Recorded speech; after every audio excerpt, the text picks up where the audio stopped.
Welcome everyone to our EMC Squared Symposium.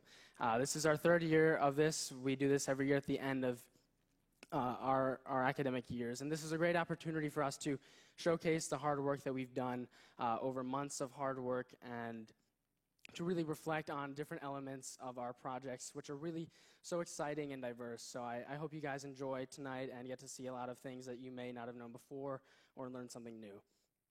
So my name is Jonah Goldstein. I will be attending Williams College next year, where I hope to study history and philosophy. And this is my presentation on common sense education.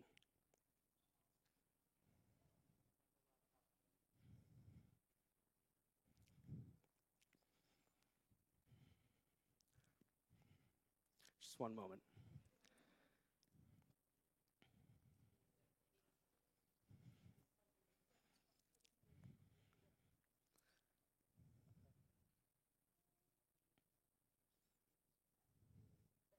Thank you.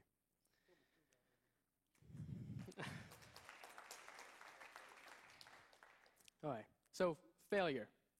Failure is hard, we all know this. Confronting your own failure is really hard. But learning from and getting back up from failure, that is certainly one of the hardest things that we can do. This year, I participated in my second year of EMC Squared. My task this year was to pen a thesis on an original topic, written and researched to the highest standards. This initially seemed like the most exciting thing I could do in school.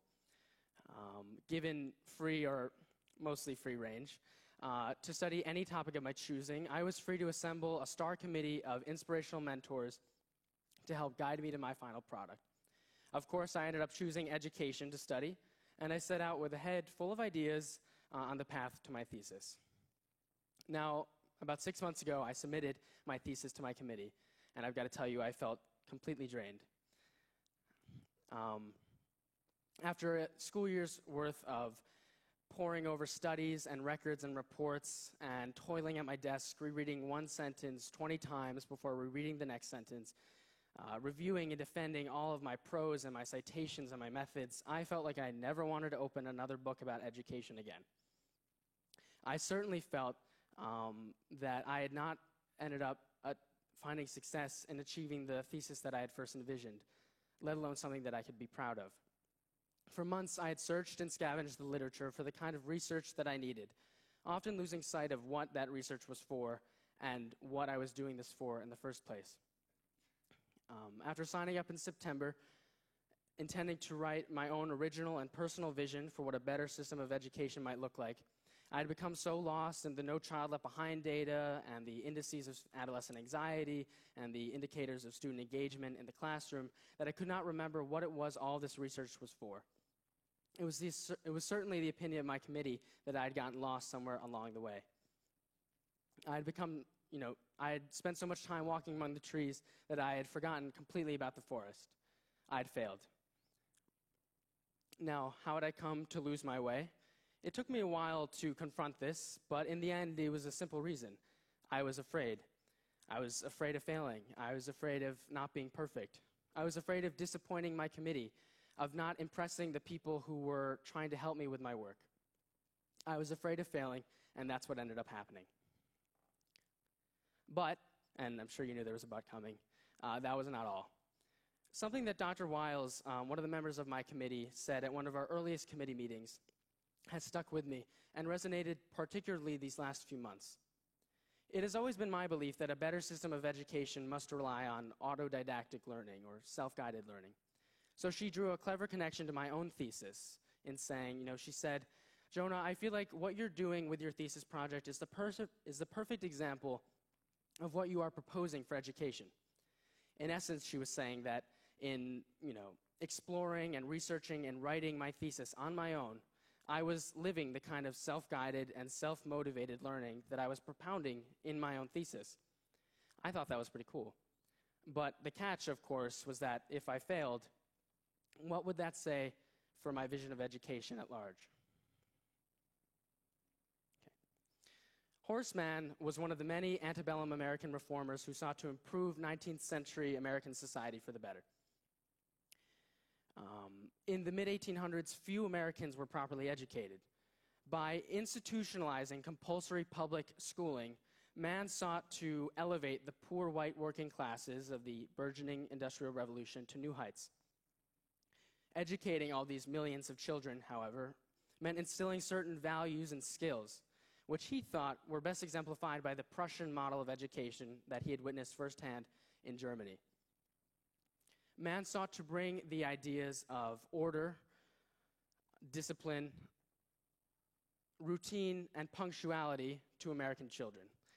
This was, of course, the age of the factory, and it was especially important to have these skills for the kinds of poor and middle-class kids who were going into industries where the conveyor belt was king and where they represented just merely a cog in a much greater scheme.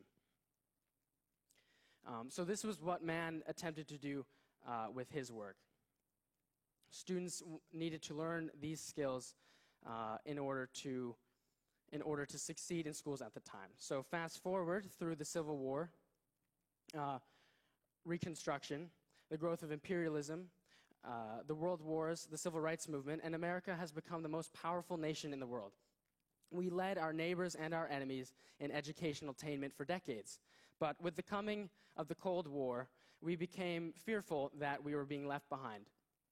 Not a year after the Soviets launched their Sputnik satellite, the first artificial satellite to orbit the Earth, the Congress passed the National Defense and Education Act. The law was intended to help the United States combat the Soviet success by ensuring that our education system was rigorous enough to pump out the kinds of mathematicians, engineers, and scientists needed to defeat communism. Now, that this was what the law was intended to do, but today, our students and our modern education system lives in the wake of these two movements for rote and rigor in our education system. Today, when knowledge is everywhere and readily accessible, when students are asked not to recall or repeat, but to apply and create, our education system mirrors bygone eras. Students today are not asked to do the kinds of things that they were during the time of the Soviets or the time of Horace Mann. But they are asked to do new things today. So, just one moment.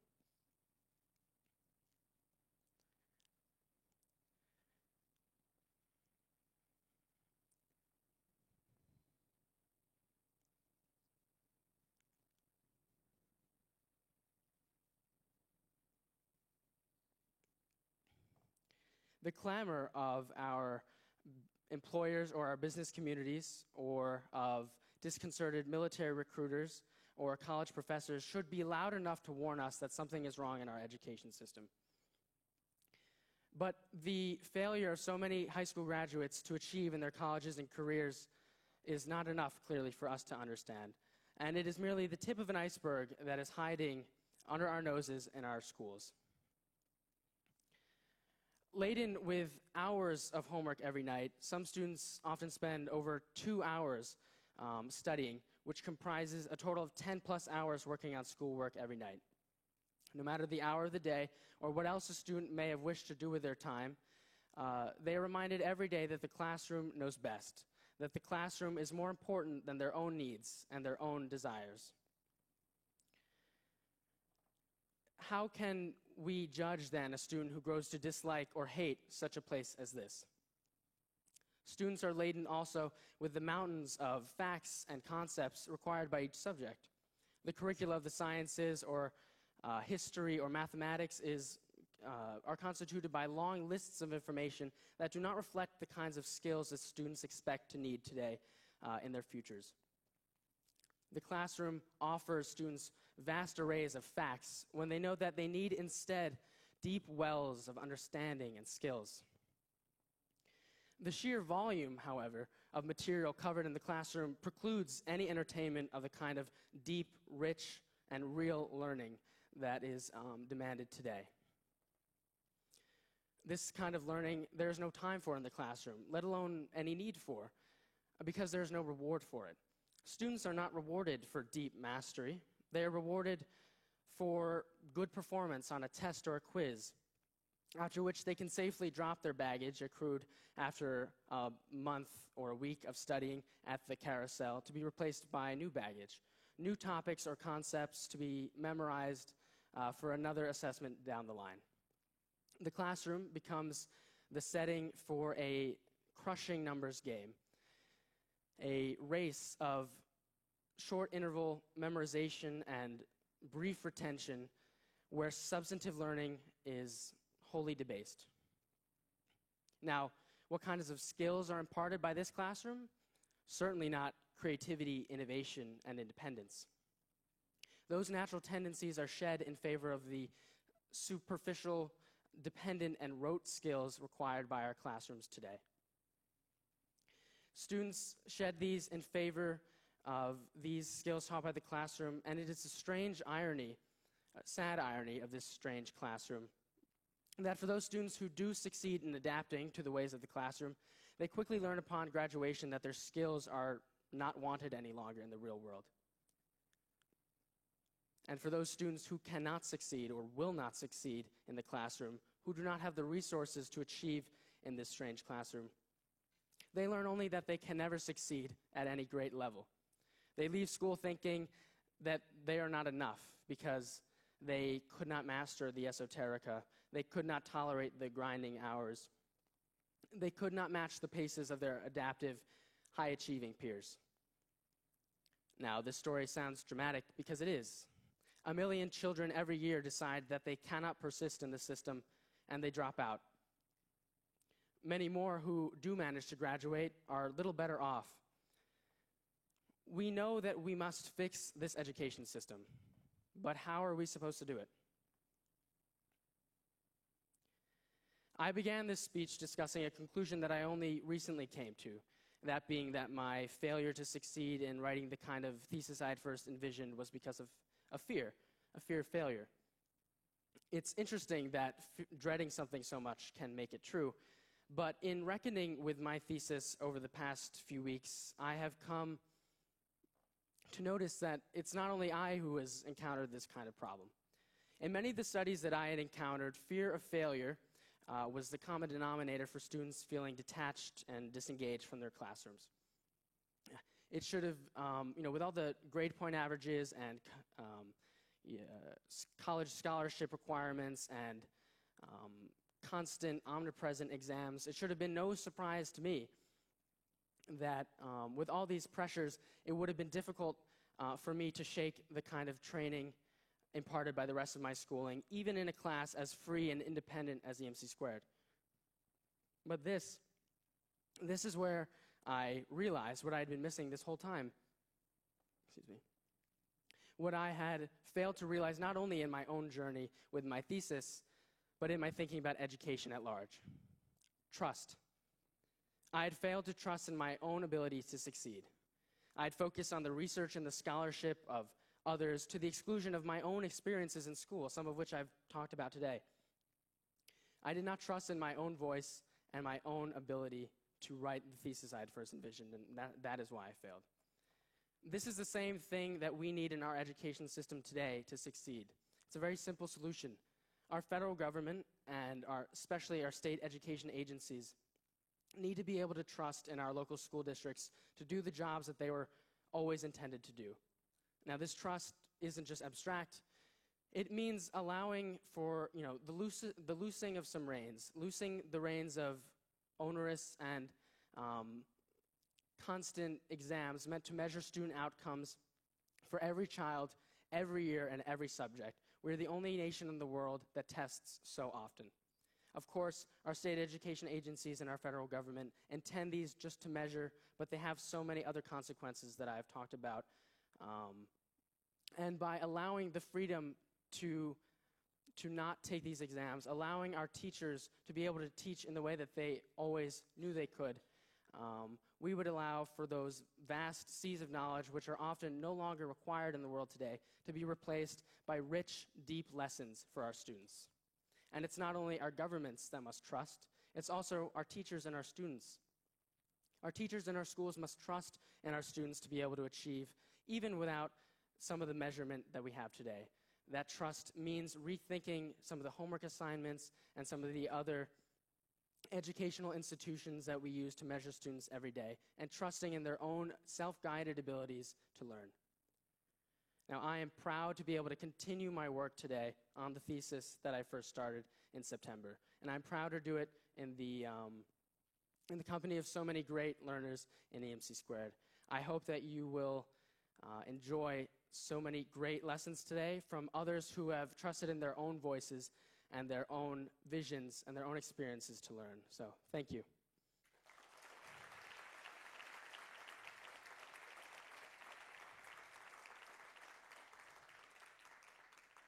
Next up is Tanya Thomas, who will be attending Siena College to study biology.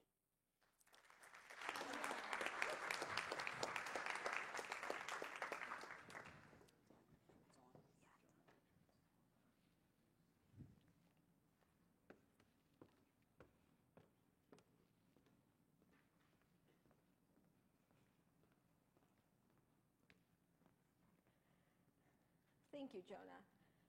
Hello, ladies and gentlemen. Today I'll be talking to you about personality. Our entire lives, we try to figure out who we are, to create this definition for ourselves. It's almost as if we're trying to create this concrete puzzle that once we put the pieces together, it will equal us, or at least it should. And according to the Big Five personality trait theory, it indeed should. The Big Five personality trait theory states that each one of us has some level of these 5 personality traits. So let's see here.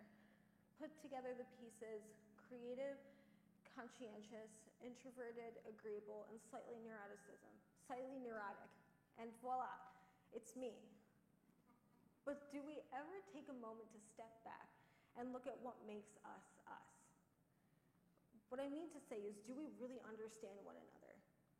Let's look at one of the first interactions we have with humans: our family.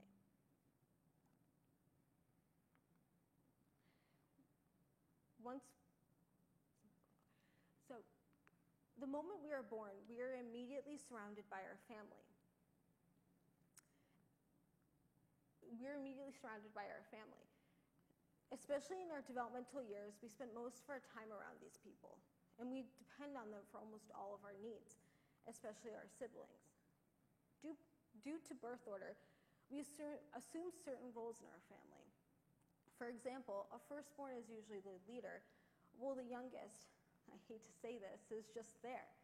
So wouldn't it make sense that birth order influences our personality? This is exactly what Frank Selway said in his personality theory. In 1996, Frank Selway proposed a theory stating that the influence birth order had on personality was similar to Darwin's theory of natural selection. Now, Darwin studied the finches on the Galapagos Island, and what he noticed was that certain finches had different beaks in an attempt to adapt to their environment. Just like how the finches adapt, so do children in their family. A firstborn doesn't have to struggle to find a niche, and that's because almost all of them are available. However, middle and later born children have to struggle because there aren't many niches left. This journey and struggle to find our spot in our family forms our personality. Selway said that depending on our birth order, we should have specific levels of these traits. For example, I, as a firstborn, should be less creative and more traditional because I didn't have to be creative when finding my niche. However, my brother, on the other hand, should be very creative because by the time he was born, most of the niches were occupied by me. As I continued to read Selway's work, I continued to make these connections. For example, all of a sudden it made sense to me why I get so mad when I don't leave on time to go somewhere. My brother could care less as long as he gets there on time. However, Selway's theory couldn't explain everything about my personality. At least I believe I do. I think I'm a creative person. But Selway says I shouldn't be. Why? I wondered if it was just me. Out of this curiosity, I surveyed over 300 of my high school colleagues in an attempt to see if their personalities aligned with Selway's theory. Now, to my dismay, I didn't find the answers I was looking for. There was no hard data or definitive conclusion which suggested that birth order made a child more extroverted or less conscientious. So that meant that there had to be something else, right? I didn't completely disregard Selway's theory because I did find that for certain individuals, birth order, they fell within the limits that Selway had set. However, my focus shifted onto a larger question, nature versus nurture. Nature is one thing. We don't choose what order to be born in. On the other hand, nurture in the environment is constantly changing. Going back to my personality puzzle that I was talking about earlier, if we put the pieces together for a firstborn, like Selway had said, it would equal me. But if you ask anybody who knows me, they would tell you that this is far from being complete. It's missing those personal pieces, the triumphs, the failures, and the growth that I've been through to be where I am today. These personal pieces are in part shaped by the environment that we live in. Especially in an age of technology, we're influenced especially in the modern world, we are influenced by technology. In 1996, when Selway first wrote his theory, the internet was still in its infancy. I mean, the coolest thing you could do during that time period was to go on Internet Explorer and message your friends on AOL. During that time period, where there were only 16 million internet users, which was 0.4% of the world's population, the only society which really influenced you was the one you lived in. The internet still was limited, and it was seen as more of a luxury. However, fast forward almost 22 years later, and the internet has turned into something unimaginable. I mean, could you think about waiting 30 seconds for a website to load? Or for using Internet Explorer for that matter? Well, I go to GHS, so I can, but that's besides the point.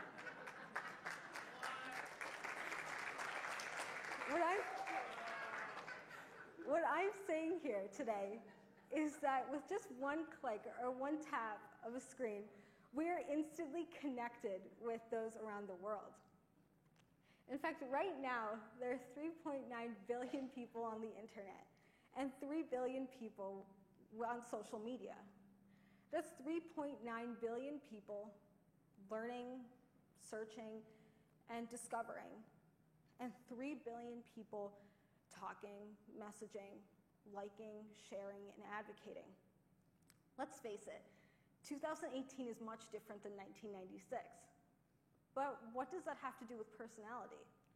You see, the evolution of technology came with the evolution of the way we think, learn, and interact. Just like the finches on the Galapagos Island, the internet has forced us to adapt, and arguably, it's done more than that.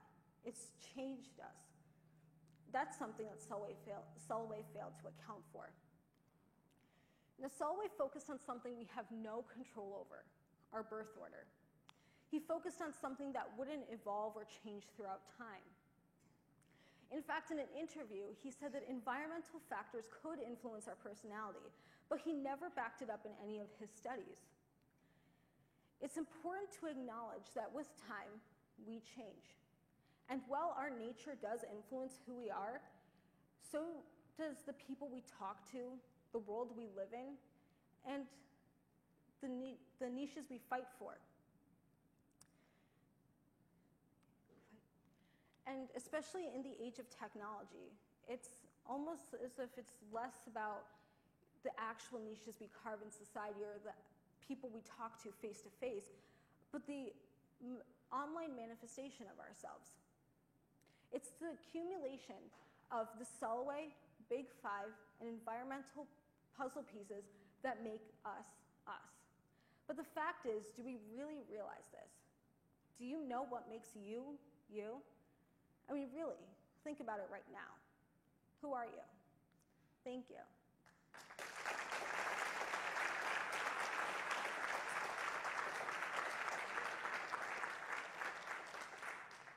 Next up is Julia Liu.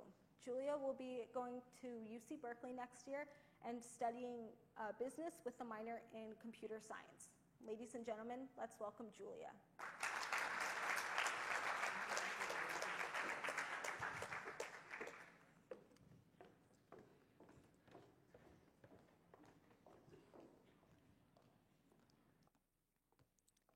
Thank you, Tanya. Art is something that I have loved for as long as I could remember. One of the first memories I have distinctly associated with art is a drawing, or should I say the attempt of a drawing, of a mermaid in a castle in the sea. Probably wanted it to look something like that, but it looked more like a disfigured bobblehead with a pile of like rectangles and triangles on the side. And that memory really sticks out to me because it's the first one where I can think of that that I had sparked an interest in art for me. Art has been something that I've always liked, but it hasn't been something that I've always taken seriously. In elementary school, it was just kind of like a nice skill to have. I didn't really care about it outside of class. Art class was my favorite class in school, and I can probably remember like every assignment or project in the class, but outside of class, I didn't really care for it. I didn't do much. I wasn't like actively drawing or anything. And that kind of changed when I got to middle school. So in middle school, one of my friends, her sister would always be drawing, and every time I saw something she drew, I would just like be in awe, and I wanted to be like, I wanted to do that. So I started drawing more, and I started drawing more frequently, and I did a lot of drawings of like animals and plants and just tried to make things more like realistic and proportional. And while I was drawing more, I still wasn't drawing particularly frequently. It was more just like kind of the introduction to my interest in art. And then the summer before high school started was when things kind of really took off. I drew my first portrait, and a lot of the stuff I do is portraiture, so that's kind of where that started from.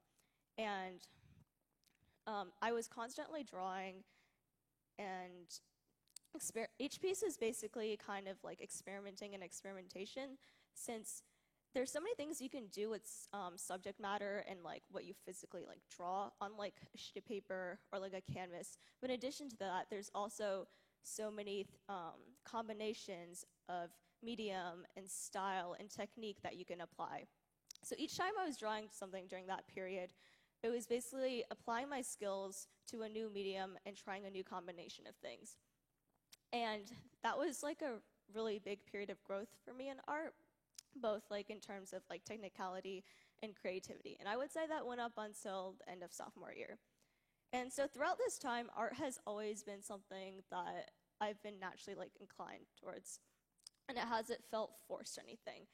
But then at the beginning of junior year, that kind of changed, and art began to start to feel like more of like an obligation than something I really wanted to do. I just didn't necessarily feel motivated or felt like I wanted to do that, and I kept making excuses. So I was like, oh, like I don't have enough time. I have like school and other priorities, and I can just work on this like the next time. And I kept making excuses as to why I didn't want to continue to draw or like feel motivated to do so. And at one point I realized that they were excuses. I just didn't want to draw anymore or make art. And sorry. And so I kind of characterize my relationship with art in kind of 3 parts. So this painting represents the first part. So this is the part where I'm really excited, I'm getting into it, and in like a piece like this, I start out really enthusiastic, and I kind of finished on that high note. I worked through the piece, and I'm really enthusiastic about it, and I actually want to work on it the whole way through. Then this is the second phase. And the second phase is kind of split up into two parts. So it starts off that I'm like really excited about a piece and I'm working on it and it works. And I get to a point and I just hit a wall and everything comes to a standstill. So even though I'm working on it, it's forced and I'm not progressing. And at that point, it either goes one of two ways. So it either comes out like this, where I rush through the rest of the piece and I get it done. But the thing is, I don't necessarily feel proud or satisfied with what I've done because I know it's not the best of my capabilities. So if you look at the hand on your right, that hand is the one that I took significantly more time on, and so it's a lot more detailed. You can tell, at least to me, it's more, the proportions are better, and then the shading is more correct. And then on that one was very rushed and hastily done, and it just doesn't look good. So you might think, oh, like, at least it's finished, but to me, I'm not, like, satisfied with the outcome. The second part would be I would just not finish. So I probably have around, like, 15 or 20 pieces that are just, like, half done. They're, like, started, and then I just don't want to work on them anymore. So I just kind of let them sit, and I don't do anything. So this is a painting, and that's a digital painting. And, like, this is more recent, but this, like, I started, like, a year ago. It's still sitting there, unfinished. And then the third phase would be just not starting anything at all. Like, I just wouldn't want to pick up a pencil and draw, or I wouldn't want to paint. Like, I just didn't have any motivation to do that. And I think most people can relate to this in some aspect. Like, a lot of people, they make goals of, like, working out or eating healthy. And the first couple of days, they might be really motivated. They might go to the gym, and they might exercise, eat healthy. And then maybe by a couple days in, they're like, oh, I'm really sore, I'm really tired, I can just do this tomorrow. And then that continues, and then it just stops happening. So yeah. And then, so when I got to the part where I kind of realized that my relationship with art has shifted and I wasn't viewing it the same, and it felt like an obligation, I didn't know what to do really, because my relationship with art had been consistent throughout my whole life, and I had liked it, and it was something I enjoyed to do and wanted to do, and I had taken it very seriously. So I didn't really know how to approach that, and I was very scared because that was kind of all I was familiar with, because that's kind of what I went with. And then I was also kind of guilty because I didn't think it was something that I should have felt that way about. But then I realized that it's okay to kind of let go of things that are important to you and that you really love. And you can sometimes be like burnt out or defined by those things or consumed by those things, and they can keep you in a box and limit you and from exploring different things. But the thing is, you can always go back to it, and naturally, you can rediscover it from a different perspective and find out really what you love about it, how you like it, and why you love to do that thing. And this is applicable to everyone, basically, because this is applicable to anything anyone is like really passionate about, or even relationships with people, or any like hobbies, anything. And sometimes it's just good to take that time off to breathe and to kind of rediscover your love for that thing. So hopefully in the future, I'll have another mermaid drawing moment where I become, that sparks my interest in art again. But for now, it's a good lesson to learn to take a break from things for some time. Thank you.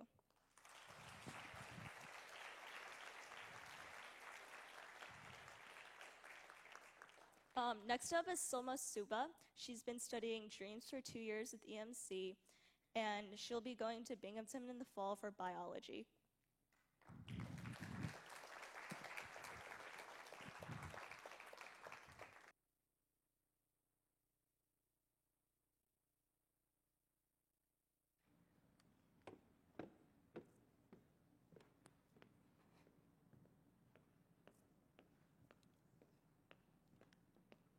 Thanks, Julia. So, as Julie just mentioned, this is my last year in this program. Not only that, this is actually my last year in this entire building. And while there is a lot of relief associated with the idea of just leaving high school, there's quite a bit of panic as well. There's panic at leaving behind what was once comfortable. There's panic at leaving behind the very people who helped mold me every single day. And trust me when I say that I didn't exactly know how to deal with the sudden realization that I'm having to move on. To be honest, I still don't feel completely okay with it. I mean, where am I going to go after school to talk about random stuff that no one really cares about, if not the library across from here? Who's going to impart wisdom when I'm sad or upset, if not for our wonderful school librarians? Who's going to listen to my stupid jokes and laugh at them, if not for my wonderful friends? Who's going to help support me, if not for my wonderful family? Who am I going to go to rant to about the hundreds of problems that seem to matter so much that don't really anymore? And I know it's a sad thing to talk about, leaving, but it's so very relevant, not only to me, but all of you. If you're a senior like me, I bet you are a bit anxious as well. If you're not, I bet you have had to move on from something sometime. And though we are all having to leave people behind, though we're all having to move on, there's an extent of comfort in our memories. There's comfort in knowing that we have access to our memories to comfort us until we see the people we love again. And what if I were to tell you that there's a way to strengthen our memories? What if I were to tell you that dreams actually help shape the way we remember the people we love and respect? That's essentially what my research question was. I wanted to learn about dreams. How do we dream and what guides that?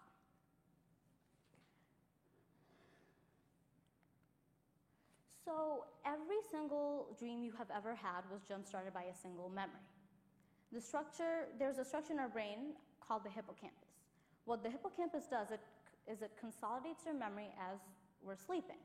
So all the experiences, all the people you meet in your waking hours, all those memories are actually being processed when you're dreaming, much like an Inside Out if you've seen the movie. There are stacks upon stacks of memories in our brains, and while we're sleeping, these memories are being sorted out. The ones that are essential are actually being brought to the forefront, and the ones that might just be clutter are being pushed to the back. And as that memory is being consolidated, the amygdala within the limbic system actually gives an emotional understanding to it. For example, if you were to have a memory of you just falling off a stage, sadness would actually take it to the dream production center, which is the visual association cortex. That's essentially what a dream is. The mental image is the byproduct of a memory, and the emotion is attached to it. And I know that seems awfully ambiguous right now, and it was to me in the beginning as well. I wanted to see all the stuff I was reading about regarding the nature of dreams actually translated into the people around me.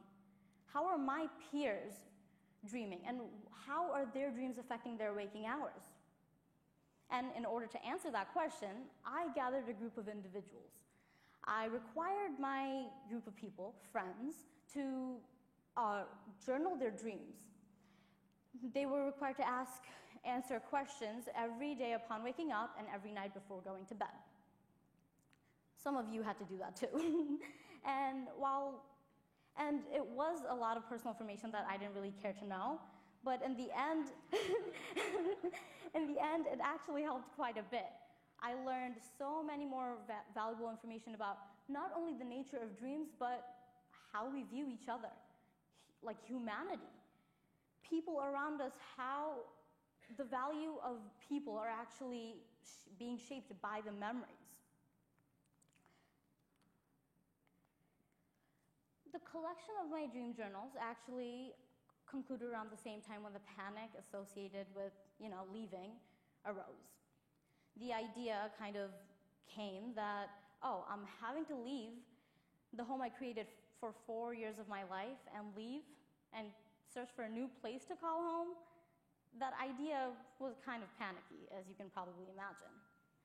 And when I was tasked with giving the speech, I didn't exactly know what lesson to talk about. I didn't know what the most valuable thing I learned from EMC was. There's so many. It seemed like torture to pick one. But when writing it, I actually kept thinking back to an analogy Mr. Bott makes, usually. And it's not about baseball, which he does a lot of those too. The analogy he does is that your life is kind of like a book. So as we're breathing and living, we're writing new pages, we're writing new chapters of our book. So if EMC was a chapter of my book, what are the lessons that I learned from that specific chapter? That's the question I asked myself. And I found two lessons that were so very important that I had to talk about. One of them being that the collection of the journals, the people whose accounts I read, they actually showed me that we all have very similar dreams. That I'm not alone in fearing leaving. Every single person in one shape or another feared the same thing, leaving behind loved ones. And instead of instilling further disillusionment, as you can probably expect, it actually gave me hope. It gave me hope that maybe your memories are being consolidated within your dreams, and that's how you can keep those people with you. So yes, I'm going to be miles away from all of you. I'm going away from my family, I'm going away from my friends. But I'll be able to carry a piece of you with me through my dreams, and how the dreams are replaying my memories and how the dreams are actually consolidating my memory. And though that memory might not be replayed every single night within our dreams, that memory is actually being processed within the limbic system for later use. So when I give another speech, if I fall, I don't have to make that same mistake again. It actually told me another story. When I was analyzing the journals, I saw that every single journal had something to offer. Every single journal centered around a single person. It showed me the importance of people in our lives. Whether it be your family, your friends, and yes, who is a friend? Your pets, or even yourself, every single one. They all centered around people, showing us the importance of each other. Kind of showed me why it all matters, why we all matter. At the beginning of my year, I was told to keep in mind that it's all about the people. That research has no importance if not applied to the very people it may help.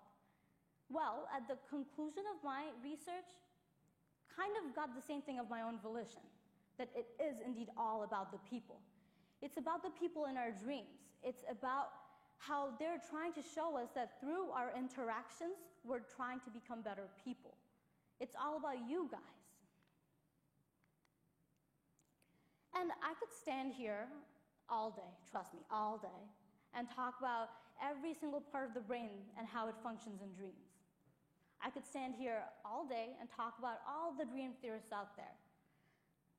But instead, I only ask for a little thing. I ask for you to think about your next dream a little, and maybe even the one after that. And why not the one after that? Think about the dream. Think about its content. Think about why it all matters. The importance of dreams and how it actually shows us the value of the people around us. Like me, maybe the dream will offer you a bit of peace and sanity in the midst of a crisis.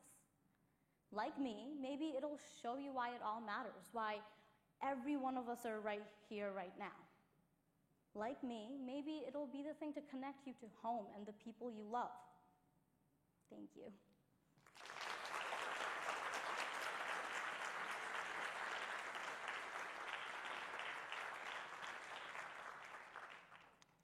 And up next is actually my really good friend, Vade. Vade is going to talk to you about how much he hates water, and it'll be an interesting story, so And he's actually a junior right now, and he already made a robot in his junior year, so I cannot actually wait to see what else he does. Maybe he'll make the Terminator, you never know. So please put your hands together for my friend Ved Kumar.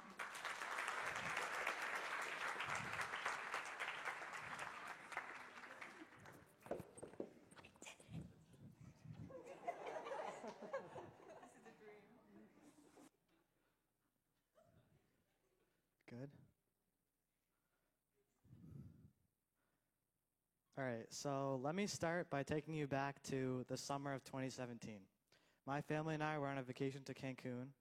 In particular, we were using this C note you can see here, which is a sinkhole that's filled with a pool of water.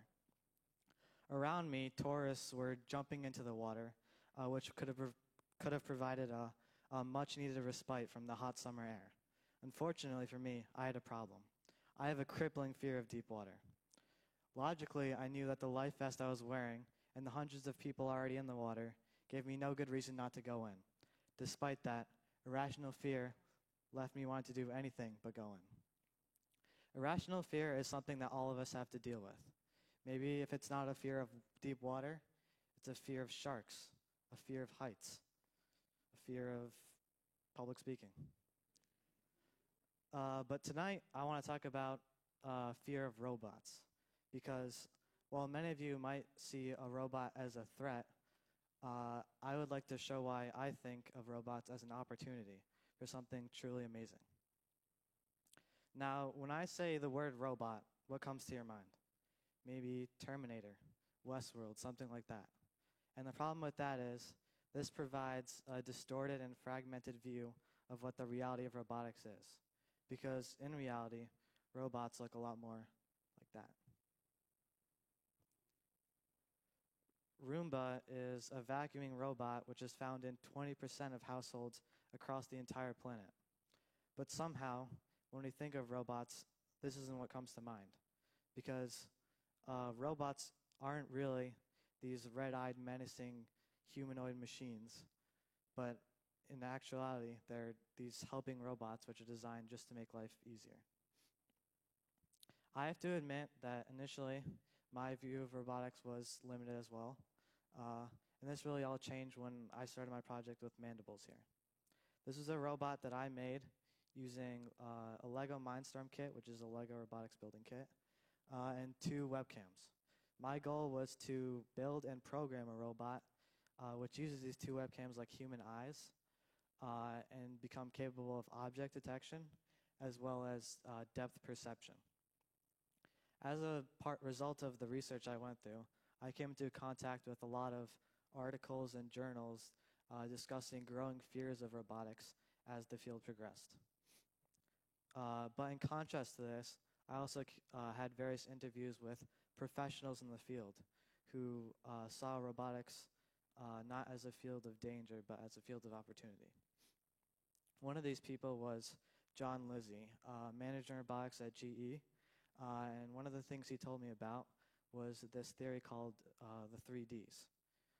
Now the 3Ds is kind of a guideline for engineers, which they follow when they're trying to find what problems to solve using robots. And the 3Ds are dull, dirty, and dangerous. So the idea behind it is if a task fits one of these 3 descriptions, it's suitable for using a robot to solve that task. In the case of a dull task, think of lawn mowing, which is something that all of us do, but none of us want to. Research shows, on average, that the average American spends 60 hours every year mowing the lawn. Now imagine if you had 60 hours of every year freed up to use however you wanted instead of mowing the grass, because that's what robots like this allow us to do. Dirty tasks are tasks that are way too filthy for any person to do, such as cleaning and inspecting sewers. With the robot Luigi here, people can remotely control a robot that inspects and cleans the sewers without ever having to go in. Dangerous tasks are obviously tasks that put people in unnecessary amount of danger, where a robot doing the same task could minimize the threat. Take the case of inspecting wind turbines, where someone has to climb the equivalent of a 30-story building with nothing but a rope and completely exposed to whatever elements are out there. But if the same person does that task with a drone, they can complete the task far more safely and far more efficiently. At this point, I would like to concede that some fears of robots are somewhat justified. Looking at robots like this and that, it's hard not to feel a little horrified by these weird, non-human, non-animal, fidgety, whatever. But I would like to talk about the fears because in reality, the threat doesn't come from the robot as much as the developer of the robot. Take the case of the two robots I just showed you.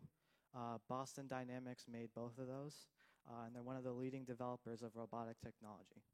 This robot I just showed you is the newer model, and it's actually designed to protect homes as a security robot. So while it looked scary initially, its purpose actually is helping people a lot more than it's doing harm. Even in the future, robots hold a lot more potential to do good in fields like transportation, where autonomous cars can make commuting not so much of a chore as a free time to do whatever you want.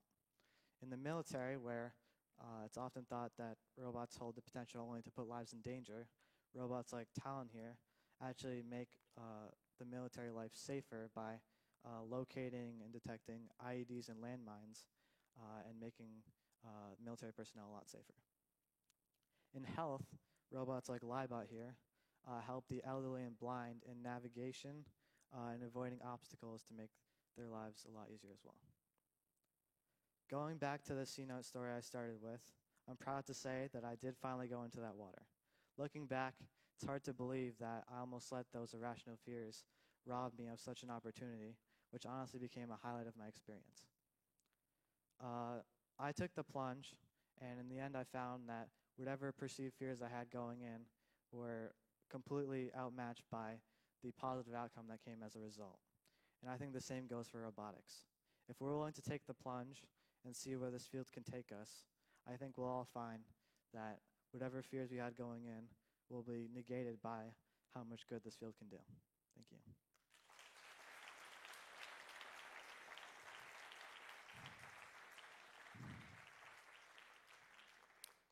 Now I'd like to introduce Noah Cohen Greenberg. He is a senior going to Williams College and majoring in English.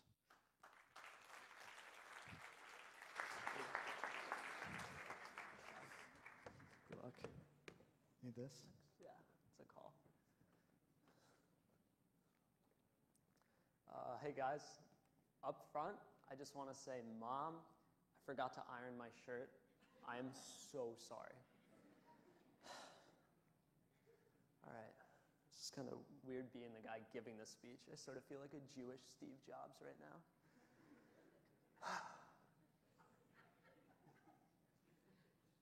Writing this speech was sort of difficult for me.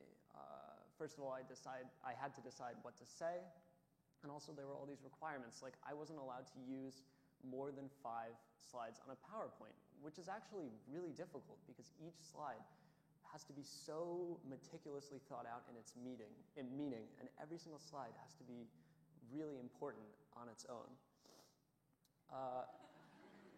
So this year I studied stand-up comedy, and it was amazing. I mean, I got course credit to study my favorite comedians, to study their jokes, to write my own jokes, all of which are far too explicit to share with you right now. All those words you're thinking of, like, are those in it? Those all were in it. But this speech right now it's not going to be about stand-up comedy. This speech is going to be about cross-country. So I joined cross-country when I was in 8th grade, and it actually went okay the first year because I was in pretty good shape. I had trained for a 5K the summer before, and believe it or not, I was actually skinnier then than I am now, which I realize is hard to visualize maybe, but just think of the stem on the inside of a leaf, or I don't know, like if you put me on a triple beam balance, the scale would go up. Does that make sense? Like, I was thinner than your patience for these jokes right now. I had a great time running cross country. I didn't win. I mean, I wasn't amazing. I would never win races, but I would do okay. I mean, I would score for my team, and you know, I would bring our amount of points down, which is actually a good thing. And you could say I brought our rank up, you know, which was a thing before Jonah. And I had a good time. But you know, obviously anyone can join cross country, right? Not everyone who joined was the human embodiment of the air inside of a bag of chips. Some kids who joined looked less like Mark Zuckerberg a week into a juice cleanse and more like an ornate vase or maybe a snake trying to eat a deer. Do you know what I mean? And look, don't get me wrong, some of these kids were my best friends. I mean, I loved these kids, but it could be hard sometimes not to sort of look down on them just because, I don't know, I didn't always feel like they were giving back to the program. Do you know what I mean? Like, they were using cross country to get in shape and to have fun and to lose weight, which was amazing. But at the same time, I felt like they were taking up coaching hours without getting us points in races, which felt wrong to me. But looking back now, I realized that I was the one who was wrong. Yes, this is a real speech. You see, although kids can sometimes take more than they give, that should not be the sole determinator of whether or not they can compete in a program. Take a look at EMC, right? Think of Fabronia. Sorry for spoiling her entire project right now, but she's studying Alzheimer's. That's crazy. I mean, that's amazing. Or Jonah getting rid of rank and having meetings with people on the board of regents. Or Alex writing 220 pages this year. That's crazy. And honestly, without them, I don't even think this program could exist. I don't think we could get any of the funding or the permissions we have now without kids like them leading the way and validating this course for everyone else in it. And they're the reason that this program is good. But they're not the reason that this program is great. You see, a great program can only exist when you have, when it can support kids who can take without giving back, because those are the kids who need to take the most. And the reason this program is great, and I say this in the most self-deprecative way possible, is because of me. You see, I joined this program in senior year, and I just decided to study stand-up comedy. Studying stand-up comedy in EMC is sort of the equivalent of majoring in English in college. You can do it, but it's not going to pay off. I mean, I gave this class no validation, right? I took time out of the coordinator's days. I took resources from the library. I got to grow as a human. I got to have freedom in a class. And in return, I gave back jokes containing words that can only be found in the deepest, darkest sections of Urban Dictionary. I didn't give this program anything. And that's amazing that I was still allowed to participate. I mean, that's really awesome. I'm not going to say that this program is perfect. It's not. Just, you know, in its current state, all the benefits of EMC still go to the kids who don't really need them. If you think about it, every single kid presenting tonight is what you would call an overachiever, right? We're all at the tops of our classes. We get good grades. All of us are going to college. Besides Vade, he's a failure. Sorry to Vade's parents. He's a failure, but we're succeeding in education. And look, it's great that we're doing this program because it helps the program stay alive. But I mean, there are kids out there who have been failed by conventional education who don't get chances to do this program, right? These kids who won't even do their homework because they've never been able to take a class that they're interested in. And honestly, I'm starting to feel like in this program, maybe we need some slow kids, right? And look, they might not win races for us. I'm not going to lie. They won't break our records, and they might not run in college. But that doesn't mean that they shouldn't be a part of the program. And if you ask the coordinators of this program and the people who started this program who this program was made for, it was not made for people to give. It was made for people to take. So in the future, If I am ever asked again why I chose a topic as societally beneficial in sarcasm as stand-up comedy, I'm going to tell them that that doesn't matter. There are world changers within this program, and that is amazing. But I am not one of them, and that's okay because I love my topic, and that's all that matters. Thank you.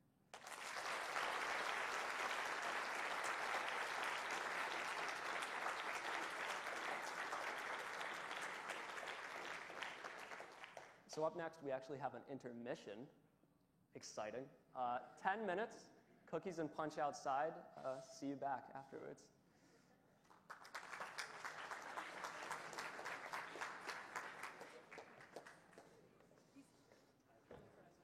Literally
right?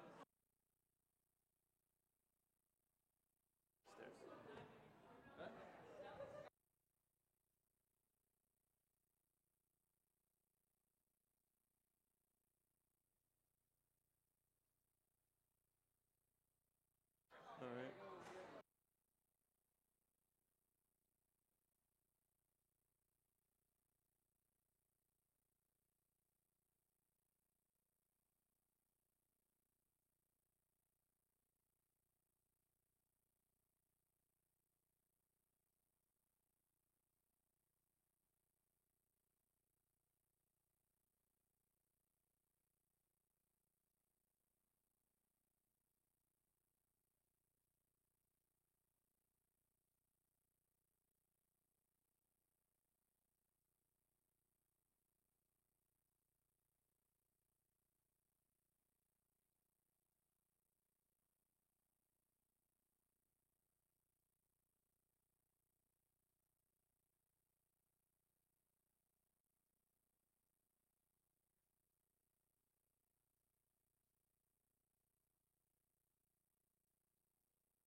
Okay.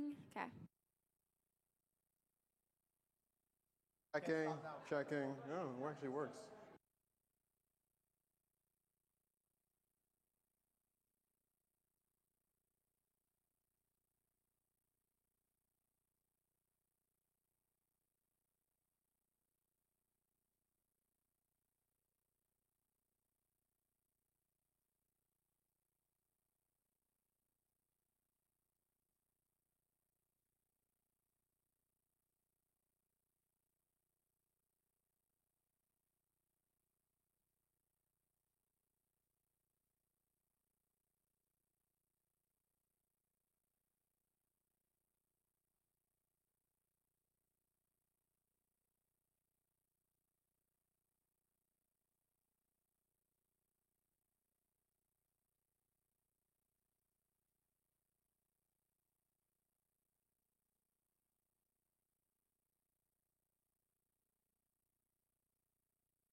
Thank you all very much for coming out tonight. This means a lot to me. This year has been an incredible journey for me.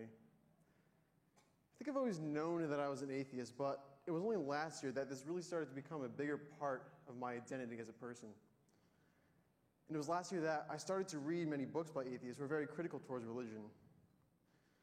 I was moved by their arguments, and I consider myself to be one of the few rationally minded people in the world, surrounded by scores of others deluded by religion. It angered me that at once the religious could claim to hold the moral high ground over atheists, while at the same time, many among them were killing and maiming in the name of their God.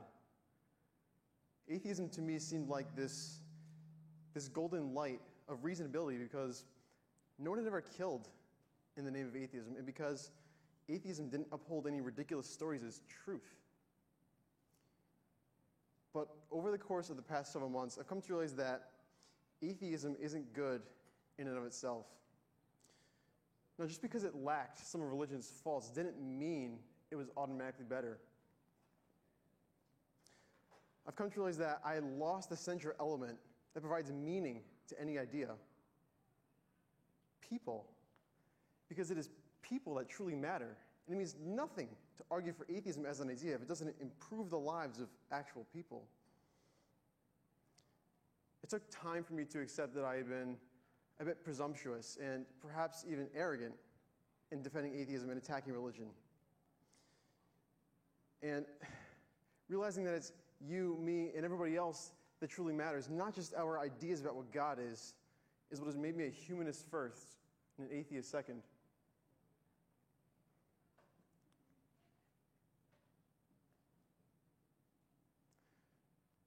And I urge you to think about just how amazing it is to be a human. I mean, against all odds, we are here. Almost nothing else in the universe lives. And of those things that do live, we humans are set apart by this amazing contraption that sits upon our shoulders that we call the brain. As Feb can tell you, the human brain might actually be the most complex thing in the entire universe. And with it, we have the power to imagine, to create, to reason, and to love. And doing all of these things is what has allowed us to live lives that are defined by more than merely surviving the night.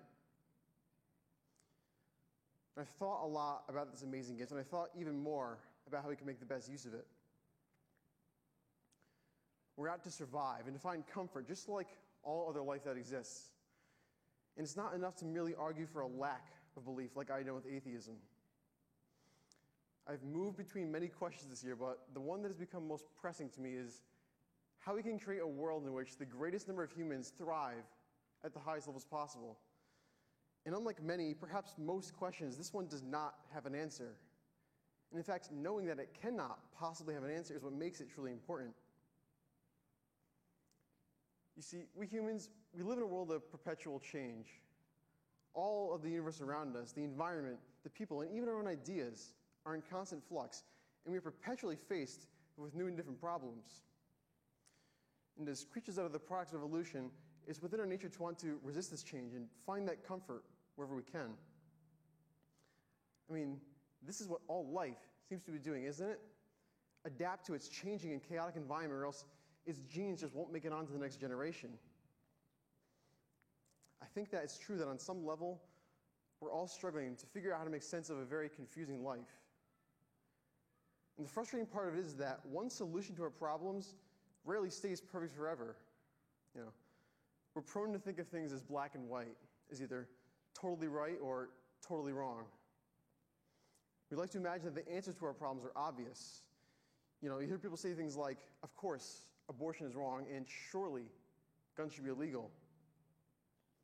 This sort of either-or approach to our problems has become shockingly commonplace when the simple reality is that the answer is just never so obvious. When we try to come up with remedies for our changing world, it's simply the case that there are few perfectly right solutions. But there are many better solutions, and thinking in black and white limits us from seeing these different solutions, and it limits us from seeing the potential for something different or for something better.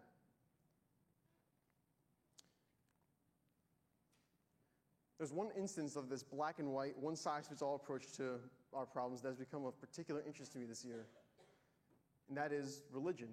And now, let me be clear by saying that I think that religion can be an immense source of personal joy in one's life, and it really can be a positive source for good in the world when its believers are willing to interpret its message in a positive way. But this isn't always the case, and I think that the fundamental framework of mind that underlies religious faith is not one that makes for the greatest life for the greatest number of people.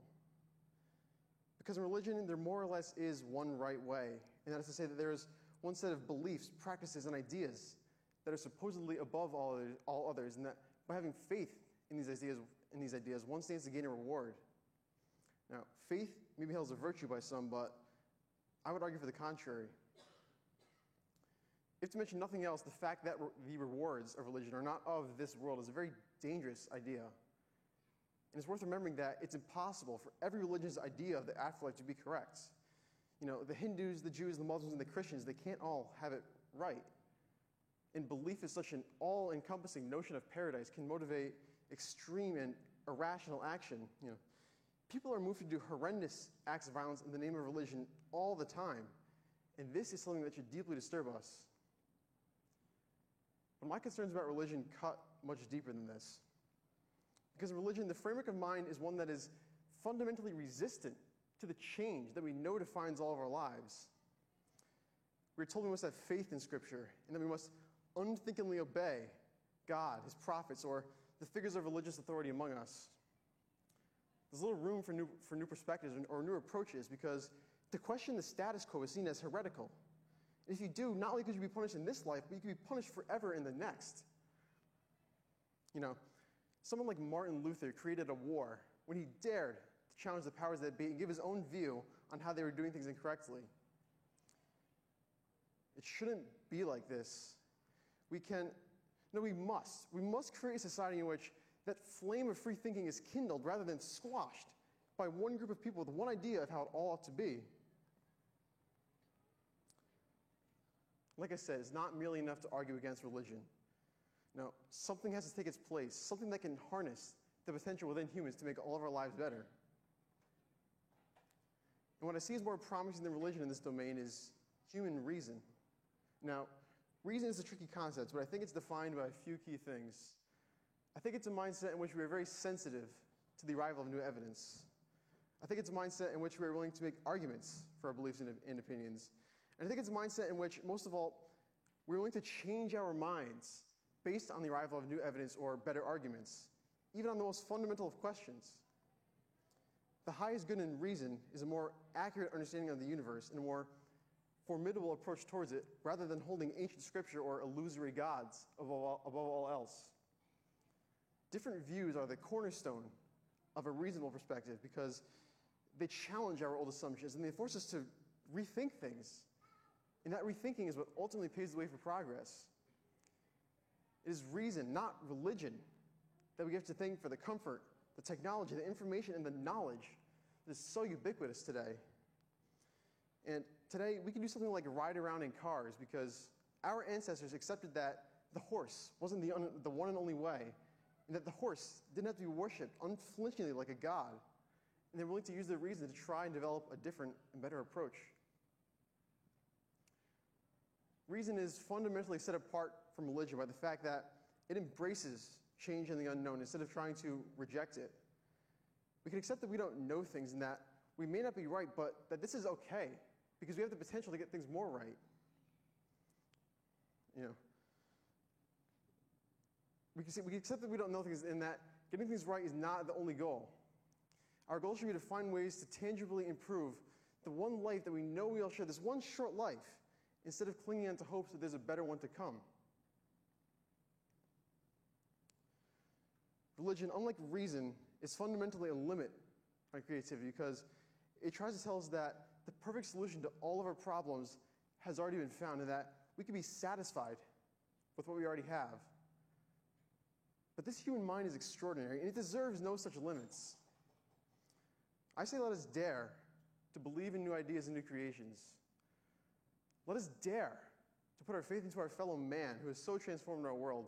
And above all, let us dare to put our faith into reason rather than God's. In doing so, I think we realize that we humans, we are our own gods, and that it is each other, not our religion, that truly makes this life worth living. All the thoughts that I put forth tonight came to me very slowly and very gradually this year. Remember that I came into this year thinking that atheism was better merely because it was atheism. I perpetrated the very black and white method of thinking that I now know to be so harmful. I'm still firmly an atheist, but this year in EMC has made this secondary to the new love and appreciation that I have for every human being, no matter his or her beliefs. Because at the end of the day, we are all humans. We're volatile, we're complicated, but more than that, we are thoughtful, and we are imaginative. Let's be bold and use the gift of reason and creativity to their fullest. And remember that we are all part of the same impossible flame of consciousness that was somehow kindled in this far-off corner of the universe. And that, I think, is a cause worth fighting for in and of itself. Thank you.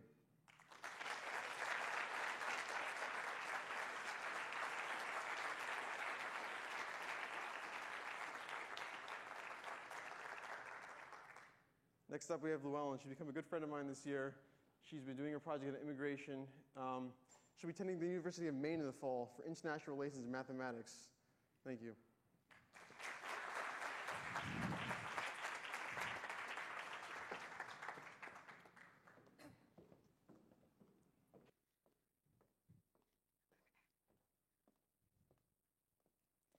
All right.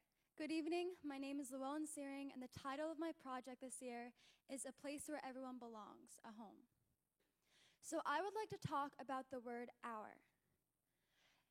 This word evokes a certain feeling. It's the word a couple uses when they look down at their first baby and they say, "This is ours." It's the word a family uses when they buy a new house and they say, "This is our home." Our. These three little letters bring such a significant impression of community. And with a sense of community comes a sense of belonging. Because even though we exist in this humongous, people-filled world, we know that we have a place in our community. So we feel like we belong. We feel like we belong in our community. And that gives us a sense of purpose. However, within a community, there are many different groups. And these groups constantly interact with one another. They're interacting even though they have differences and divisions, but they're constantly working together. And as long as they maintain harmony, everything is fine. Our community remains happy. The trouble only occurs when our community becomes split and there becomes a divide. And there becomes an us versus a them. And those of us on the us side will never be able to talk to those who are on the them side because the divide between the two groups is that strong. Because we know that if we are on the us side and the people on the them side are there, we will never be able to form that connection with them because that divide is just too great. And this divide is what is toxic to a community, to our community, because it splits the community in half. One of the most poignant examples of this duality is immigration. This is a pretty controversial topic right now, especially given the current political climate. And I chose it this year as my project topic. And the reason I chose it is because I wanted to understand. I wanted to know what it was like. Because as someone who has their last tie to immigration was generations back, I wanted to understand what it was like to be an immigrant in modern society. And not only did I want to understand through reading news articles and videos, I wanted to understand every single step of the way. From the moment you first apply to the visa, from the moment you step on American soil, all the way to the moment where you become a citizen. And not only for those people who make it through that whole entire process, I wanted to understand the stories of those people who fell behind and couldn't make it and weren't able to get that visa or weren't able to actually come to America. And after doing all of this research, where I conducted school surveys and I analyzed different articles from left-leaning sources and right-leaning sources, and I visited 8 organizations, I came to a startling conclusion that society as a whole ends up dehumanizing immigrants. because we put them into a box and we put them onto one side of the equation. No longer is it our community. Now it is society, the rest of society, versus immigrants. It is us versus them. And this splits the community in two. And this process of dehumanization happens through three different arenas: words, aid organizations, and the media. So for the first arena, words. Through the use of words such as alien or illegal, society as a whole is perpetuating the divide. Because when you refer to someone as an alien, you are referring to them as someone who's not even your own species. You are saying, you are so not like me. You are so on the them side that you are not even the same species as me. You're an alien. And although that may not be what that word originally meant, over time it has come to mean that. And when you use the word illegal, illegal implies some type of drug or some type of crime or something that is unwanted by society. And that is nothing an actual person should be called. Because when you call someone illegal, you're saying that they're unwanted, that they have no benefits. But actually, one immigrant worker with an advanced STEM degree creates 2.62 new related jobs in America. And additionally, immigrants are 200% more likely to start a new business. So although society is forcing them into this illegal or this alien label, forcing them to feel like they're unwanted in society, in fact, they're very much wanted because they bring benefits. And by creating this divide in our society, we are making many people feel unwanted when in fact they should feel wanted. So the second arena that I would like to discuss is aid organizations. Now, most of the time, aid organizations feel like they're doing the right thing. They're like, we got this, we're helping people who need help, we're helping the victims. We are such good people. However, aid organizations fail to realize that most of the time, they're just isolating those who actually do need the help.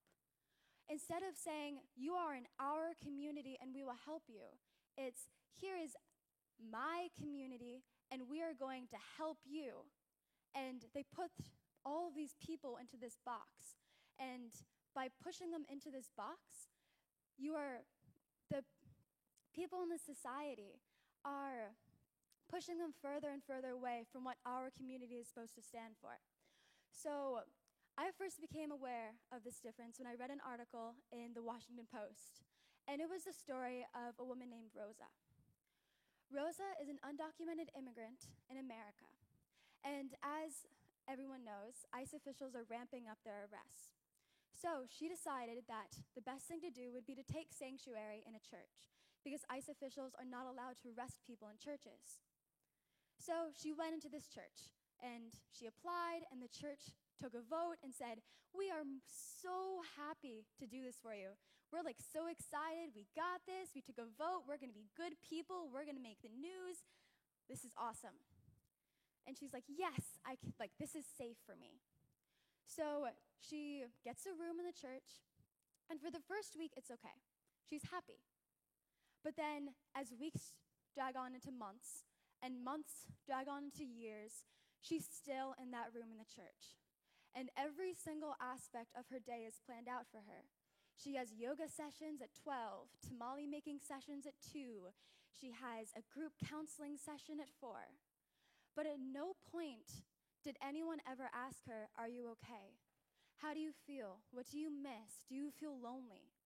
So she began to feel, as you see in the quote, like a bear of the zoo. She began to feel like a zoo animal in a cage for the whole entire community just to observe. She was glad that the community was helping her, but at the same time, all of the efforts of the community and the aid they were giving her just made her feel more and more isolated because they never made that personal connection with her. All they did was with good intentions, but most of their intentions were slightly superficial.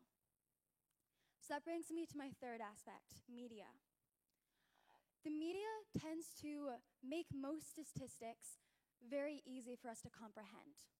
Because when you see a number up there like 3,000 people, you're like, okay, 3,000 people. That's like twice the number of people in Guilderland, but you don't really know everyone in Guilderland. So you're like, okay, if I want to truly understand the significance of 3,000 people, I need to be able to understand that each one of those people is a person and has a life and has memories.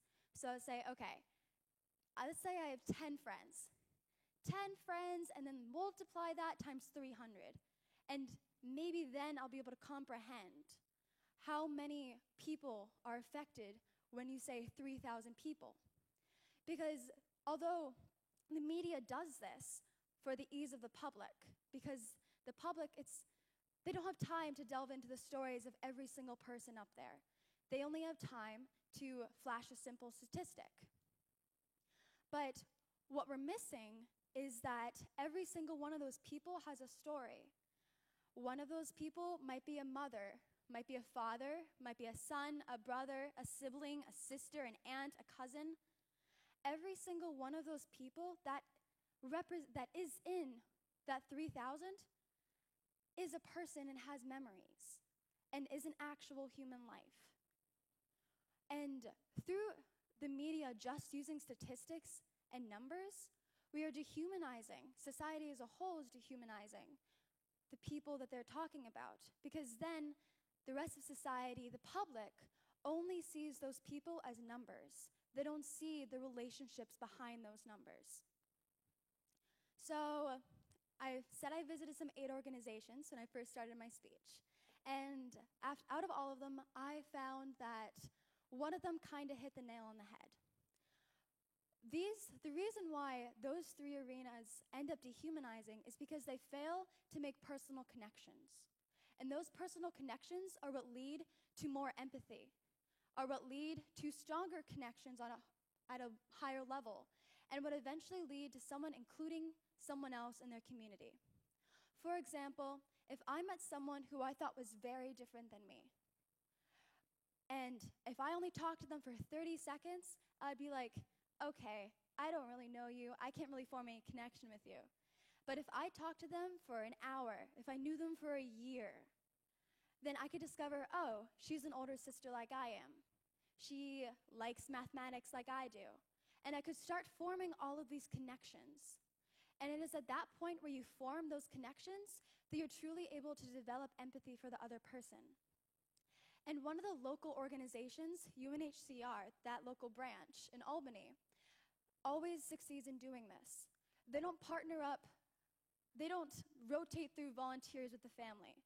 They partner up a volunteer with the family, and they make sure that those 2 groups get to really know each other. Because that way, they're able to establish those connections. They're not just brushing by and having the volunteers occasionally meet the family, but they're having that volunteer and that family together for years. And when that volunteer and that family actually get to talk, that is where they feel like I can include the other person or the other family in my community. It's no longer the us versus them divide when you feel like you actually have a connection with the other person. So in total, we need to be able to own our community. We need to be able to reach across that divide and say, I have a connection with you. Because it is only at that point where you make that connection, where you see that the other person is human like you, where you see that that is another person with memories and a life like mine, where you no longer see them as, you no longer view them by their status, by the color of their skin, by their ethnicity, by their level of poverty, or by anything else, but you view them as part of your own community. Thank you.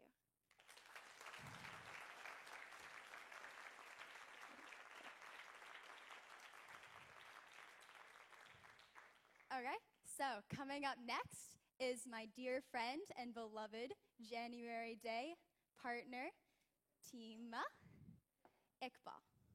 Woo! And she is going to Northeastern University and is studying computer science and business.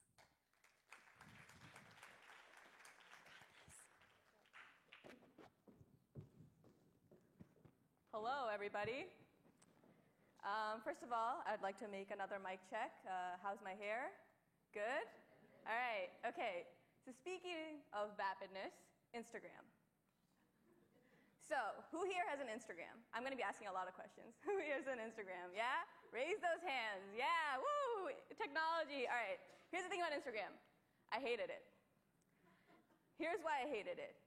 The Instagram that I remember is from 6th grade or so, and it's the Instagram of 2011, where girls like her were the most popular girls on that platform. And a platform dedicated to vanity and beauty and not having people that look like me didn't really encourage me to join the website or the app. So I ignored it. I ignored it for a while. But the thing about it is that I didn't ignore it just because I didn't see anybody like me. I was also just afraid. I was afraid of not fitting in, of not people making fun of me because, I don't know, they didn't look like me. And this fear really translates into a lot of different things. I've seen this trend in my project that I've been doing this year on the decline of women in computer science. So you can see that as society progressed, you would assume that like every single major and every single school would have an increase in women. But computer science actually had a decline. And I've been wondering why that was. So I decided to ask our school, why aren't you taking CS courses? So these are the options. Being unaware of them, no interest, feeling inadequacy, et cetera, et cetera. This is what I got. So the number one, almost 50%, chose no interest in computer science and technology. All right, we'll delve into that a little later. But then the rest of them, the other half, was all about fears. Fears of not fitting in, inadequacy. It's kind of like how I felt with Instagram. I realized that this thing about perceptions really continues because computer science companies have been advocating diversity for the past few years. So why do people still perceive computer science this way? And it's because of these guys. We don't know anybody else, really, in computer science and mainstream media. We know Steve Jobs, we know Bill Gates, and that's about it. And they don't look like most of the population anymore. It's just a fact.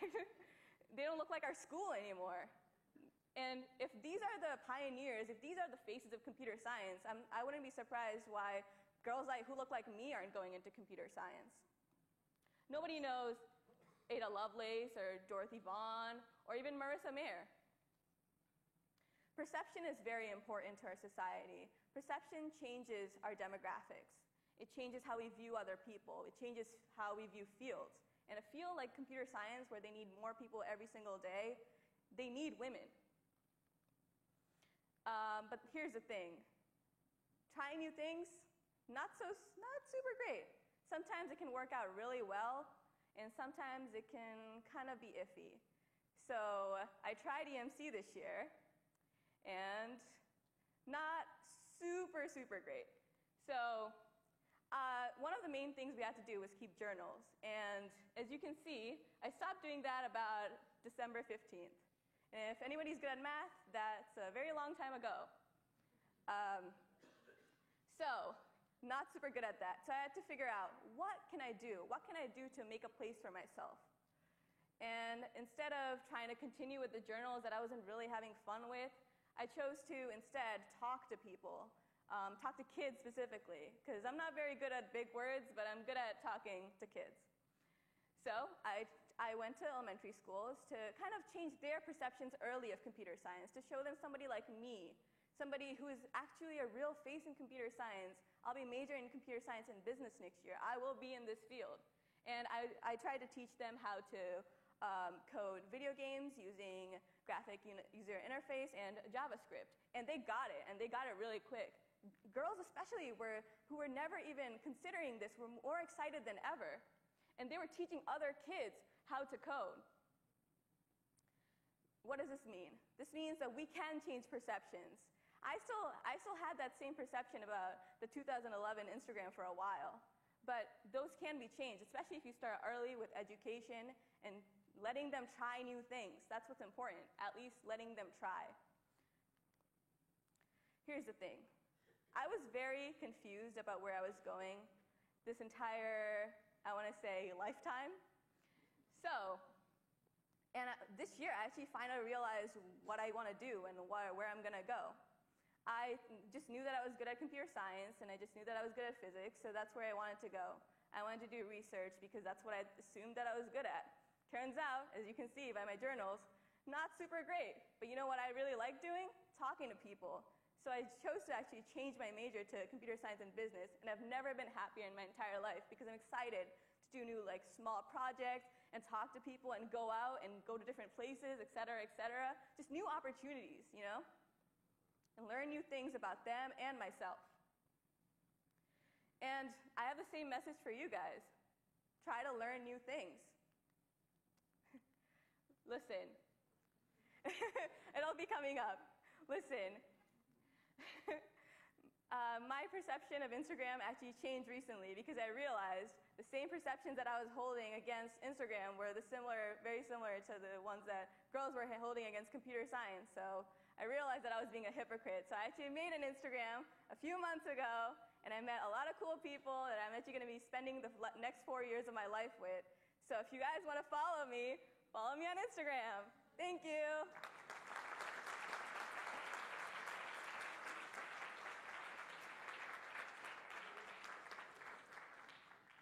Now, I'd like to introduce my favorite skinny legend, Michaela Jaromanic, who's going to Johnson & Wales for Public Health and Environmental Sustainability. That's a mouthful. Thank you. Thanks. I hope this mic is on. Okay. So, good evening. I'm Michaela Jaromanic, and this year for EMC, I studied ethical consumerism and how we can make that accessible for everyone of all socioeconomic backgrounds. So, before I do that, I want to delve into the story of how I learned how to play guitar. So growing up with two parents who were avid musicians in my own home, I always kind of had an interest in the instrument myself. So it's no surprise to anyone when I wanted to learn how to play guitar. And I thought the same talent that my dad and my mom had would come easily to me. It's kind of like when you see a heavily tattooed pregnant woman and you expect the baby to come out with at least half a sleeve. But it didn't work out that way. So practicing guitar took a lot of time and a lot of pain. So hand cramps, calluses, sprained wrists. But all of these things became developments into this part of me that's ingrained in who I am. So learning how to play songs didn't always go right the first time, but eventually in a few months I went from my own basement and my own bedroom to playing gigs in downtown Albany with kids who were light years ahead of me experience-wise. So how does any of that relate to ethics? Well, the entire journey of ethical consumerism is not really best achieved by changing your entire lifestyle overnight. Massive goals like that, like learning how to play guitar, like anything in your life that you've tried to achieve, are sometimes achieved best by taking the smallest steps. So we can't expect people who are financially struggling, like college students, like we're all about to be next fall, or low-income families to start buying fair trade and organic and shop at Whole Foods. That's just not an accessible, attainable goal for everybody. But by doing small things that add up, like switching to reusable grocery bags or using a reusable water bottle, these are all things that can be done over time with a duration by day, by week, by month. And over time, these things that are better for the environment, better for the causes that you support, that align with your morals, they can wind up saving you money. And I like to save money.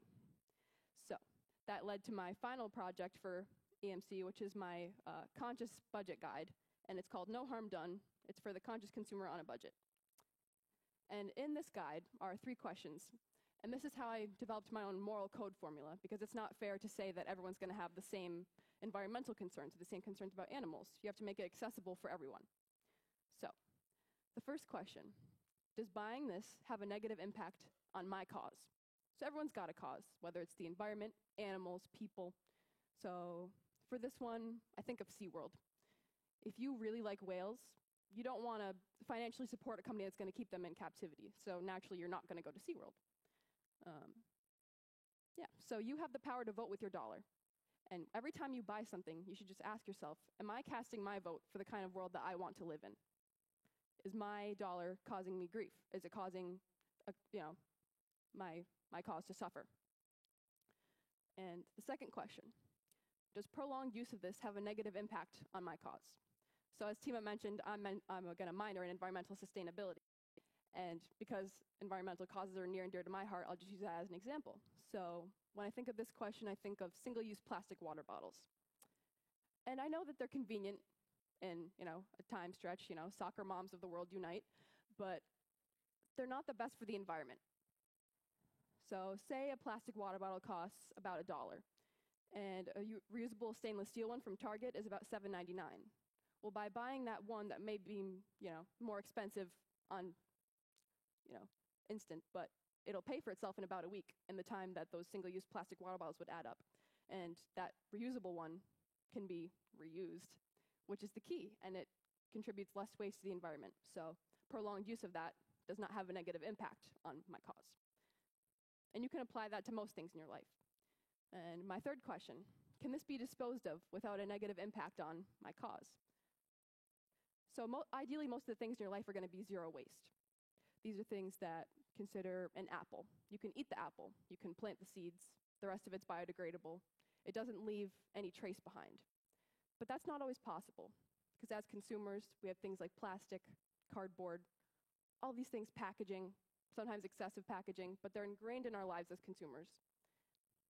So ideally, we can start to look for things that are biodegradable. We can start to make more things biodegradable, make them accessible, make them less expensive. So ideally, you'll start to build yourself an inventory of things that can be disposed of in a way that don't negatively impact your cause.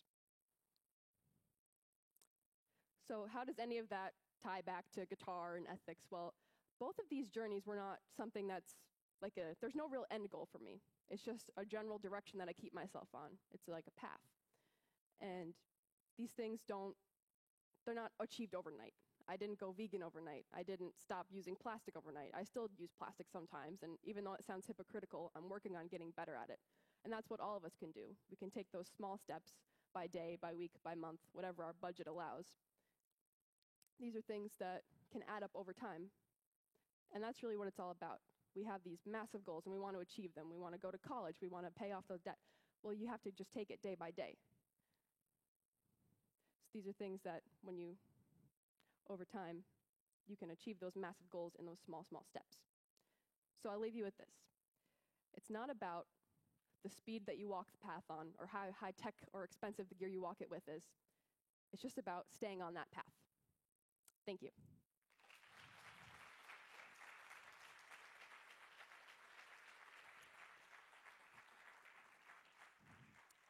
So next I want to introduce one of our longtime EMCers, Febronia Mansour. She's a near and dear friend of mine, and she'll be attending Albany College of Pharmacy and Health Science this year to study biology.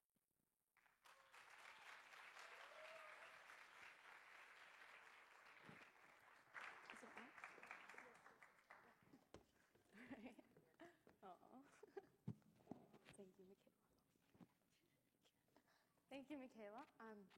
So before I begin, Medical Center, so Dr. Kenneth Norman, Jocelyn LeBoy, and I also had some of the people from this school on my committee. I had Mr. Fincel, Mr. Lutzik, and Mrs. Martin. So I really appreciate all your help throughout the year and in writing that paper. I also want to thank this program and the coordinators, Mr. Bach, Mrs. Gergen, and Ben. As Michaela was saying, I've been in this program for the past 3 years, and I can tell you that it has impacted me a lot, and I really don't know what I'm going to do after tonight is over.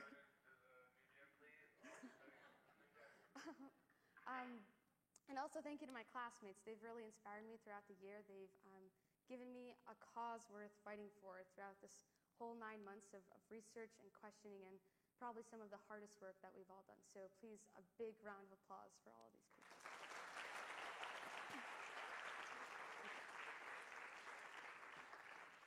So, throughout tonight's symposium, we've all questioned and explored by means of each student's words.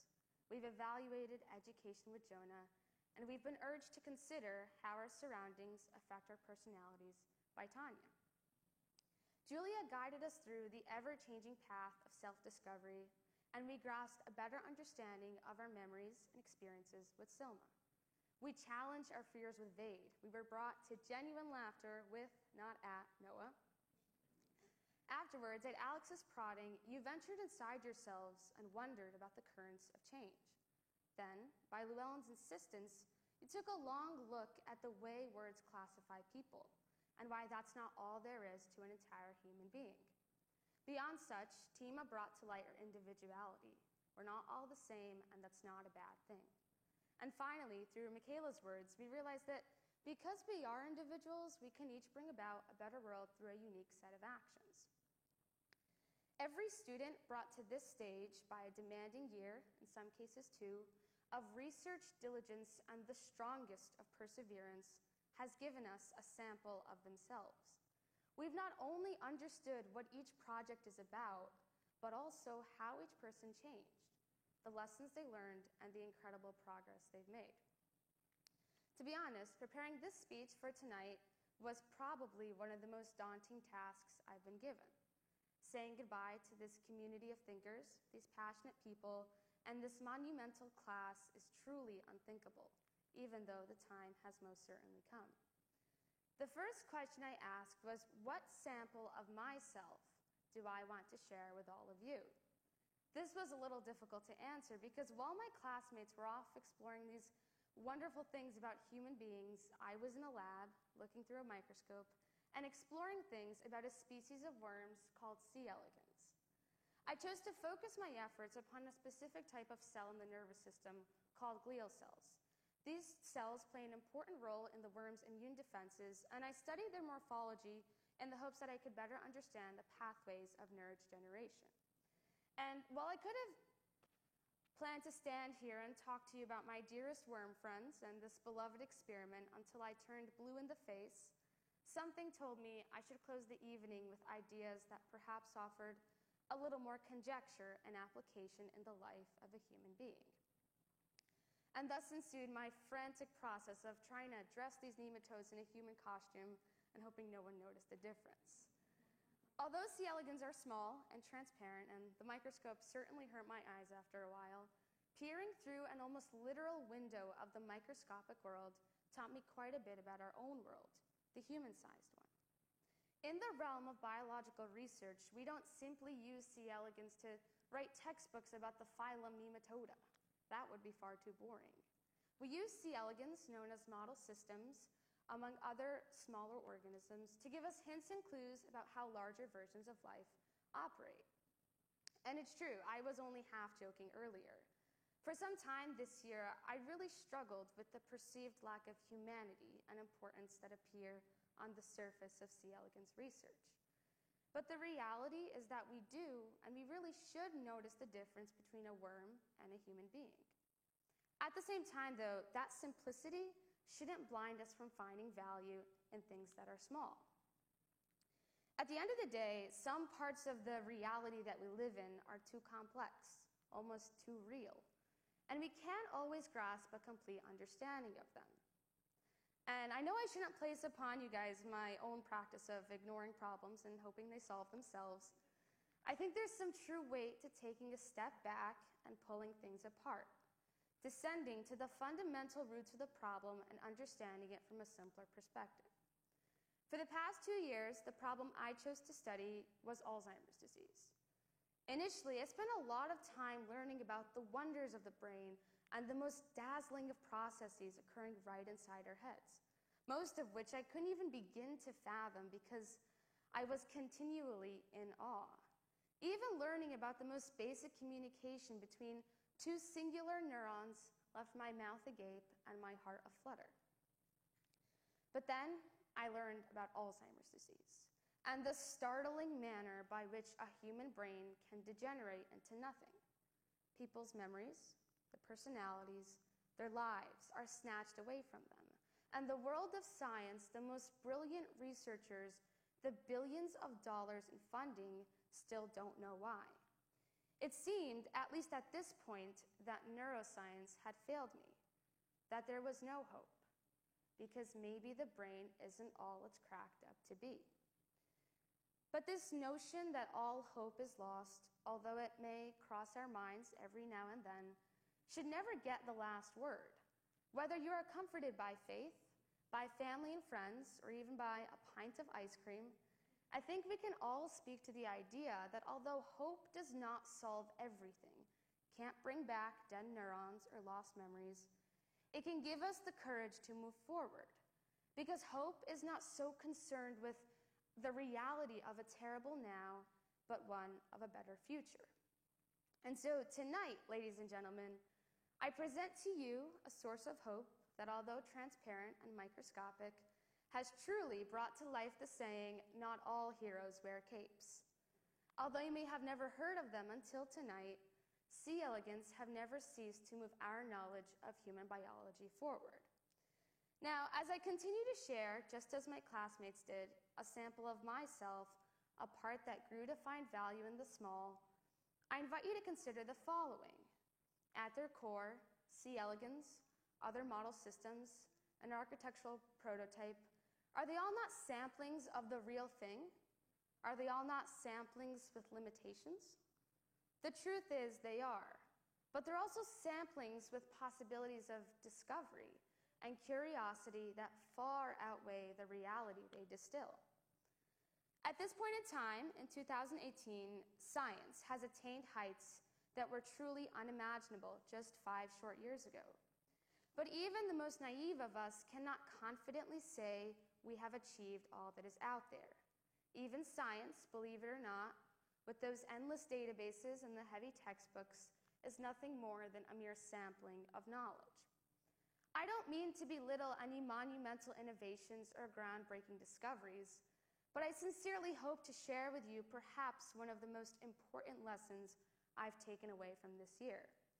That lesson is not solely one of hope or worms or model systems, but one of patience, an understanding that even the biggest breakthroughs started somewhere. There was a time throughout my neuroscience journey when I wanted nothing more than to achieve something big, to solve this absolutely infuriating problem of Alzheimer's disease once and for all. But that was largely impractical because my understanding, my sample perspective was and still is limited. It is confined by things like time, age, brain power, and most importantly, there are not nearly enough tubs of ice cream in this world. In my strive to find purpose then, I kind of saw myself taking the opposite extreme for a bit. After realizing this path of research and questioning to be more arduous than words can describe and more long-winded than it appears, I was quick to become undone. I understood enough to know that my contribution, much like my microscopic worms, was small and probably invisible. I struggled to find my place and fill it with purposeful passion because I couldn't quite see where I fit into the picture. And although this problem did not end in a serendipitous breakthrough anyway, I kept my glowing worms close by. I looked to the light.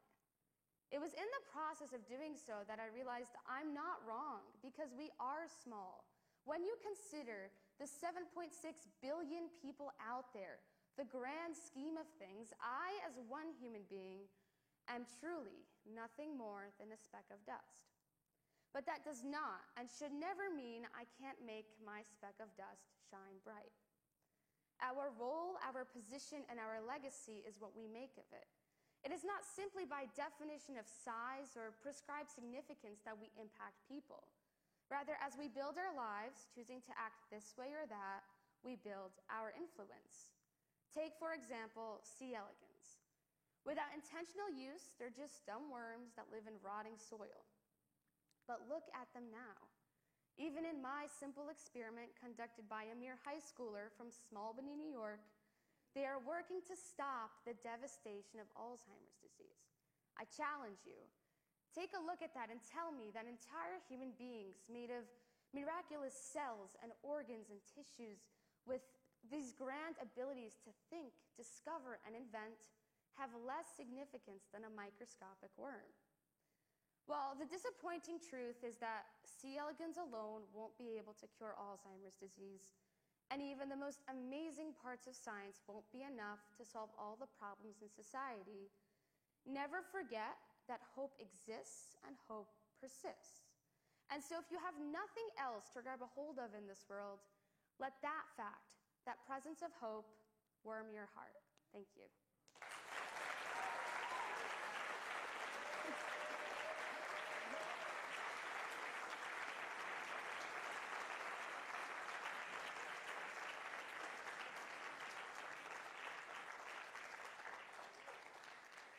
Thank you. Now, before we let you all go, I want to invite my EMC classmates back up to the stage.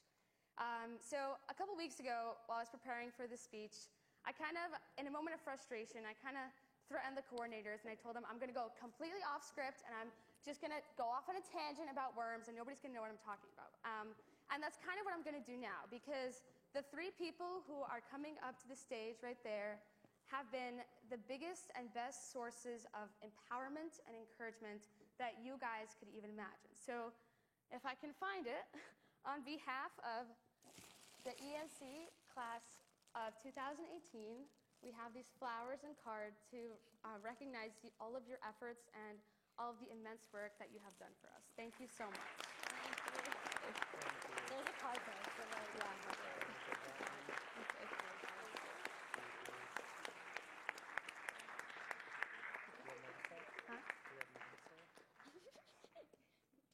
Thank you, Fabronia. But we're not going to let you go. So this is our third year, and we have not known a year of EMC without Fabronia. And she embodies EMC. Oftentimes we joke about trying to get her a brain. She is EMC from head to toe. She started studying feet, actually, so from toe to head. But as she worked her way up to the brain, it led to some very strange Google searches trying to get a human brain.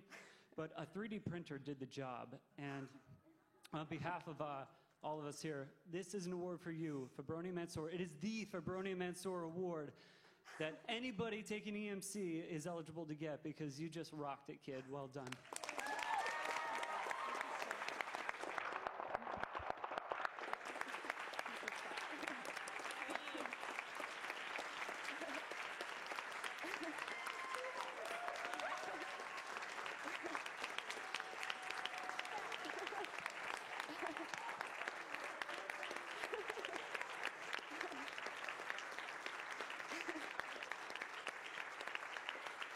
EMC 2018, folks. Thank you so much. And drive safe.